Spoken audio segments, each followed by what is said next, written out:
Olá, meu nome é Arielle Carvalho Lima, sou residente de ginecologia e obstetrícia do Hospital das Clínicas da UFG e hoje vou ministrar essa aula sobre embriologia, mais especificamente sobre o desenvolvimento normal e anormal, genital e gonadal.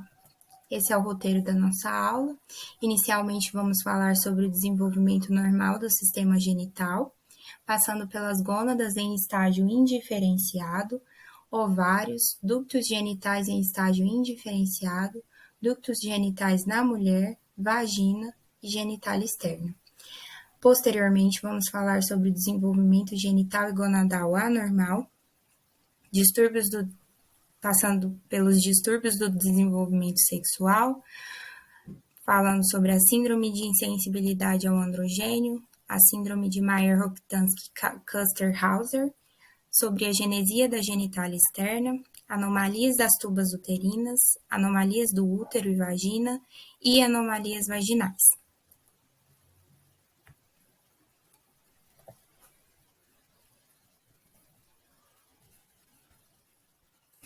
Bom, falando sobre o desenvolvimento do sistema genital normal, nós sabemos que o sexo cromossômico de um embrião vai ser determinado lá na fecundação a partir do tipo de espermatozoide que fecundar o oosto, seja ele X ou Y.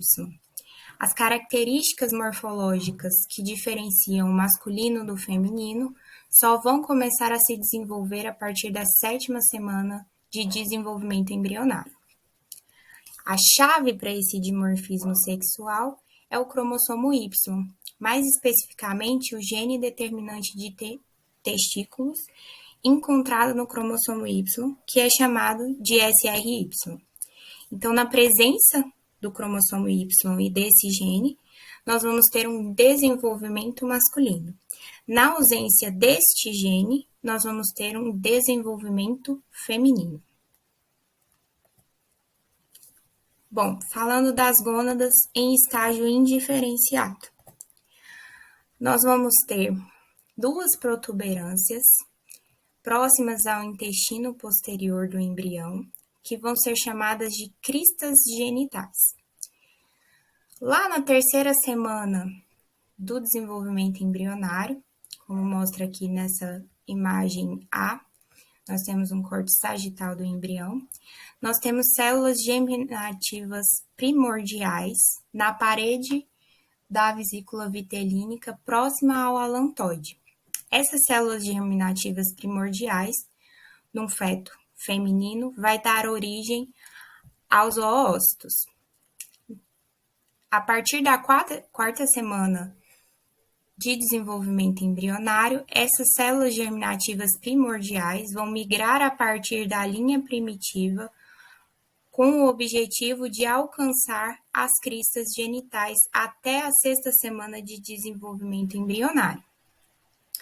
Por volta da 4ª, 5ª semana de desenvolvimento embrionário, as células derivadas do suco genital vão penetrar as cristas genitais e formar os cordões sexuais primitivos, como podemos ver nessa imagem. Na 6ª semana do desenvolvimento embrionário, as células germinativas primordiais vão terminar a sua migração e vão alcançar esses cordões sexuais primitivos. E aqui termina o estágio indiferenciado das gônadas. Na ausência do cromossomo Y, essas gônadas indiferenciadas darão origem aos ovários. Aqueles cordões sexuais primitivos vão se dissociar e formar a porção medular do ovário. As células germinativas vão permanecer aqui, mas aquelas células que formavam os cordões sexuais primitivos mostrados nos slides anteriores vão se dissociar e formar a porção medular do que vai ser o ovário. O epitélio superficial deste ovário vai se proliferar e formar os cordões corticais. Esses cordões corticais por volta da 12ª semana do desenvolvimento, vão ter suas células se dissociando e penetrando mais ainda o mesênquima para circundar as células germinativas, que nesse estágio do desenvolvimento já se tornaram oogônias. Então, essas células vão circundar as oogônias, vão se proliferar e vão receber o nome de células foliculares. Ao conjunto de oogônias e células foliculares, nós damos o nome de folículos primordiais. Um feto feminino, ao nascer, tem cerca de 2 milhões de folículos primordiais, que não vão dar origem a outros, né, durante a vida deste bebê, e vão dar origem aos oócitos primários. Falando dos ductos genitais em estágio indiferenciado, nós temos os ductos paramesonéfricos, que recebem o epônimo de ductos de Miller, e também temos os ductos mesonéfricos, que recebem o epônimo de ductos de Wolff.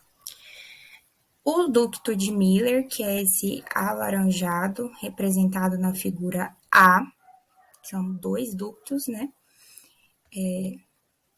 Tem um ósteo que vai se abrir para a cavidade abdominal, ele desce lateralmente ao mesovário e ao ducto de Wolff, até se anteriorizar e se fundir ao seu contralateral,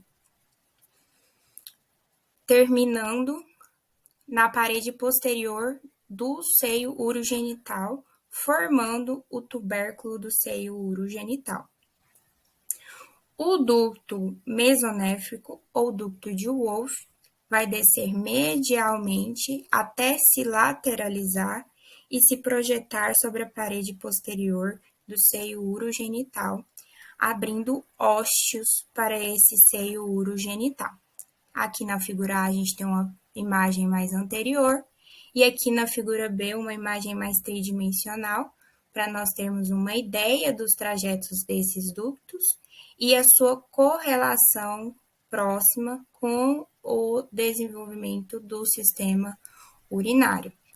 Aqui nós podemos ver a formação do tubérculo do seio urogenital. Bom, no feto feminino, nós vamos ter a influência do estrogênio produzido pela mãe e pela placenta, e a ausência da testosterona e do hormônio antimileriano, que vai fazer com que os ductos paramesonéfricos ou ductos de Miller se desenvolvam e os ductos de Wolff degenerem. Os ductos de Wolff eles vão degenerar, podendo restar apenas alguns vestígios, né, que são as chamadas estruturas vestigiais, que recebem o nome de epóforo, paraóforo e cisto de Gartner, que pode estar tanto localizado na parede do útero quanto na parede da vagina. As porções superiores dos ductos paramesonéfricos vão dar origem às tubas uterinas, e as porções inferiores vão se fundir e dar origem ao corpo do útero, ao colo do útero e à vagina.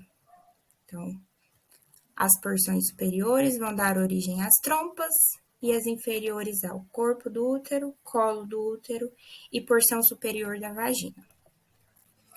Nessa imagem é um corte transversal, a gente observa que os ductos paramesonéfricos vão se aproximar do outro lado da linha mediana até se fundir para formar o útero, né, o colo do útero e a porção superior da vagina.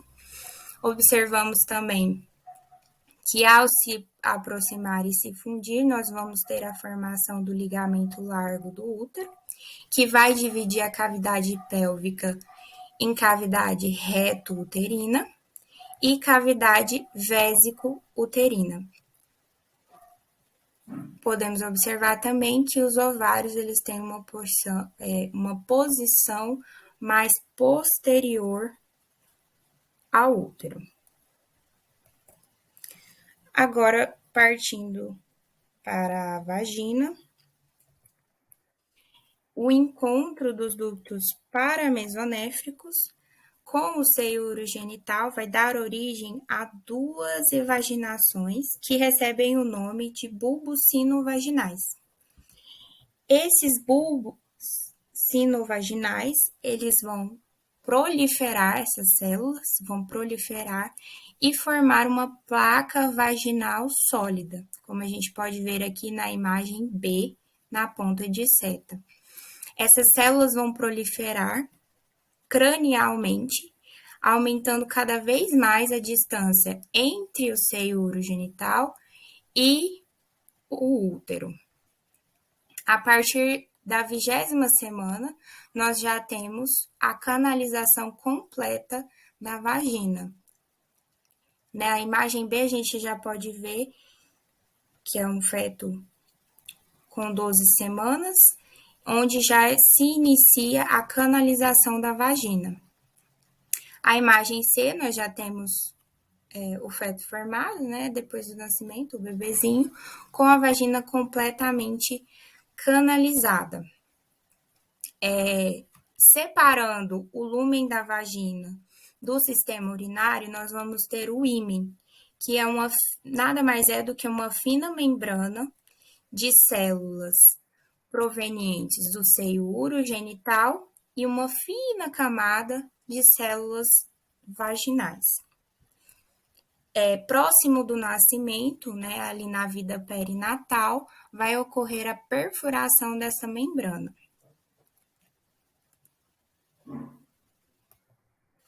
Falando da genitália externa, a partir da 3ª semana do desenvolvimento embrionário, nós vamos ter uma migração das células mesenquimais a partir da linha primitiva ao redor da membrana cloacal. E aí vão ser formadas as pregas cloacais, e cuja porção cranial vai dar origem ao tubérculo genital, como mostrado em ponta de seta, e a porção caudal vai dar origem às pregas uretrais e à prega anal. O tubérculo genital, no feto feminino, vai dar origem ao clitóris. As pregas uretrais vão dar origem aos pequenos lábios. As protuberâncias genitais, as células vão se proliferar ainda mais e vão dar origem aos grandes lábios. E o sulco urogenital vai permanecer aberto e vai dar origem ao vestíbulo. Lembrando que com relação à genitália externa, nós vamos ter o surgimento dessas características que diferenciam o feminino do masculino somente a partir da 9ª semana do desenvolvimento embrionário. Já na 12ª semana do desenvolvimento, já temos a genitália externa completamente diferenciada. Bom, agora terminando o desenvolvimento normal, vamos falar do anormal. Começando pelos distúrbios do desenvolvimento sexual, basicamente eles vão consistir em uma diferença, uma discrepância entre a morfologia das gônadas, seja testículo, seja ovário, em relação à genitália externa. A classificação vai ser de acordo com a histologia das gônadas.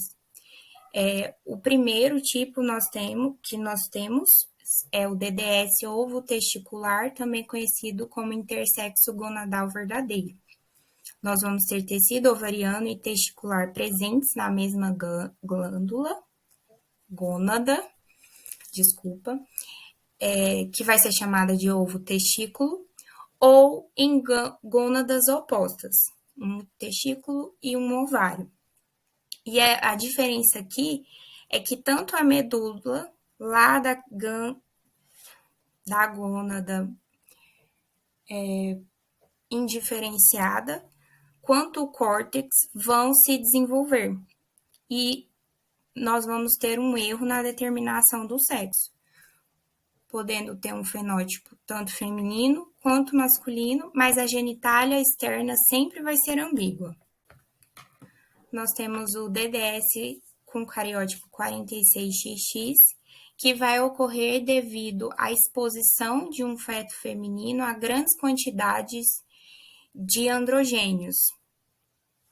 É comum em casos de hiperplasia adrenal congênita, onde há ausência ou mau funcionamento da enzima 21-alfa-hidroxilase, que está presente lá nas suprarrenais e são responsáveis pela produção, está ligada, né, à produção de glicocorticoides, mineralocorticoides e androgênios. Quando tem esse defeito na total ou parcial da enzima, a produção hormonal tende para o lado dos androgênios, culminando em excesso. Esse excesso vai provocar a virilização de fetos femininos, provocando aumento do clitóris, a fusão labial e a persistência do seio urogenital. O DDS de cariótipo 46XY ocorre devido a uma produção inadequada de testosterona, por um defeito enzimático, e também da substância inibidora milleriana pelos testículos fetais. Nesse caso, a genitália externa e interna vai ter um desenvolvimento variado, mas temos uma virilização inadequada de um feto masculino.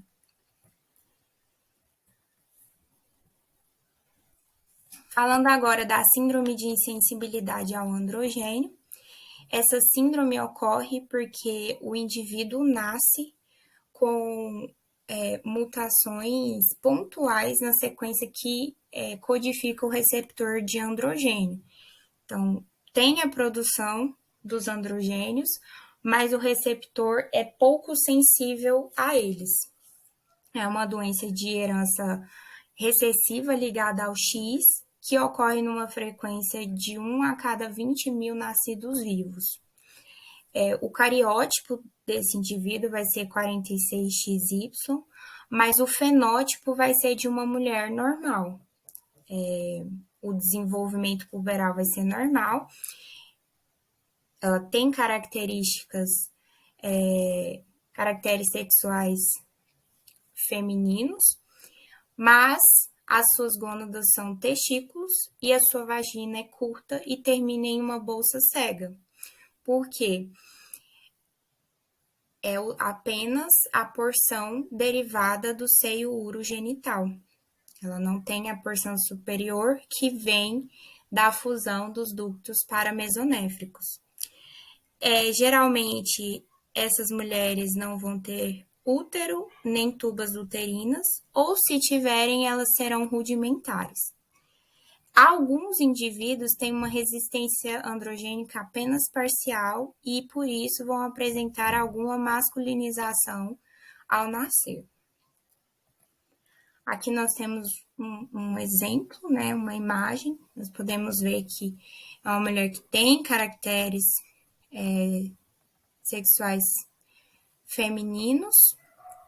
Aqui do lado nós temos um corte histológico de um dos testículos dela, mostrando túbulos seminíferos, como podemos ver na ponta de seta. Nessas mulheres com síndrome de insensibilidade ao androgênio, os testículos podem estar localizados na cavidade abdominal, nos canais inguinais ou até mesmo nos grandes lábios. Sobre a síndrome de Mayer-Rokitansky-Kuster-Hauser, o que ocorre é uma agenesia ou digenesia da porção milleriana do útero e da vagina, lá durante o desenvolvimento embrionário. A frequência é de 1 a cada 5 mil mulheres nascidas.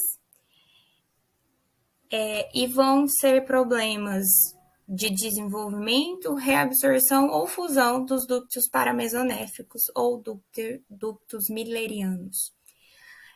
O cariótipo é 46XX, são mulheres de aparência normal. A genitália externa é típica feminina, mas a vagina também vai ser curta e terminar em fundo cego.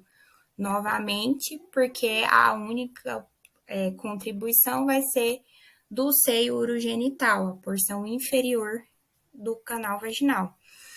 O útero é ausente ou bastante rudimentar, por causa do problema de fusão das porções finais dos ductos paramesonéfricos. As tubas uterinas e os ovários são normais. Essa síndrome geralmente também está relacionada a anormalidades renais e esqueléticas. Nós temos também como um desenvolvimento anormal a agenesia da genitália externa, que vai decorrer de interações ectodérmicas e mesenquimais inadequadas durante o desenvolvimento embrionário, levando a uma falha do desenvolvimento do tubérculo genital mostrado lá quando falado sobre a genitália externa. Então, esses fetos vão nascer com uma ausência congênita do pênis ou do clitóris e a uretra usualmente vai se abrir no períneo próximo ao ânus. As anomalias das tubas uterinas são raras. As irregularidades que podem ocorrer são cistos, ósseos acessórios, a ausência completa ou de segmentos da tuba, duplicação de tubas uterinas ou a falta da canalização da mesma. As anomalias do útero e da vagina são um pouco mais comuns. Aqui em cima nós temos a imagem de um útero normal, né? As trompas, os ovários, o corpo do útero, colo uterino e vagina. Na imagem B, nós temos o chamado útero de Delfo, também conhecido como útero duplo. Ele pode ser um útero de Delfo com vagina dupla. O que significa? Foi um problema de fusão dos ductos paramesonéfricos. Eles não se fundiram e por isso a gente tem duas cavidades uterinas e duas vaginas. Na imagem C, nós temos um útero de Delfo com vagina única. Então, a porção final conseguiu se fundir e formou uma vagina única, mas nós temos dois úteros. Na imagem D, nós temos um útero bicorno. Foi um problema de fusão mais alto, né? Então, nós temos um útero com dois cornos e uma vagina única. Na letra E, nós também temos um útero bicorno, com problema de fusão, mas também de desenvolvimento. O corno rudimentar, menos desenvolvido, e um corno normal, com uma vagina única. Em F, nós temos um útero septado. Aqui é um problema de canalização, né? Era para esse septo ter sido degenerado, desaparecido e ficar uma cavidade única. E em G, nós temos um útero unicorno, provavelmente por um problema de desenvolvimento do ducto paramesonéfico contralateral. E aí nós temos um útero com um corno só e uma vagina só. Outras anomalias vaginais que nós podemos ter é o septo vaginal transverso ou longitudinal. É um problema também de canalização da vagina. Nós explicamos no desenvolvimento normal da vagina. Nós temos uma placa vaginal que vai ser canalizada a partir da 12ª semana do desenvolvimento. E aí, geralmente, no septo vaginal, ele está localizado no terço médio e superior da vagina, com uma incidência de 1 para cada 80 mil mulheres. Nessa imagem, o transverso e nessa aqui, o longitudinal. pode atrapalhar a exteriorização do sangramento menstrual e apresentar desconforto durante as relações sexuais. Nós também temos outro tipo de anomalia vaginal que diz respeito ao ímen, que é a membrana que separa o canal vaginal, o lumen vaginal, do exterior. Há uma falha na perfuração deste ímen, levando a um ímen perfurado. É a anomalia mais comum do trato reprodutor feminino e pode resultar em obstrução. Nós temos aqui uma imagem em A de um ímen normal, em B, uma perfuração incompleta, em C, o chamado ímen septado, ele começou a ser perfurado, mas não totalmente. O ímen cribiforme, que são vários pontinhos. Em E, um ímen microperfurado. E em F, um ímen imperfurado. Essas foram as referências utilizadas na realização desta aula. Muito obrigada pela atenção.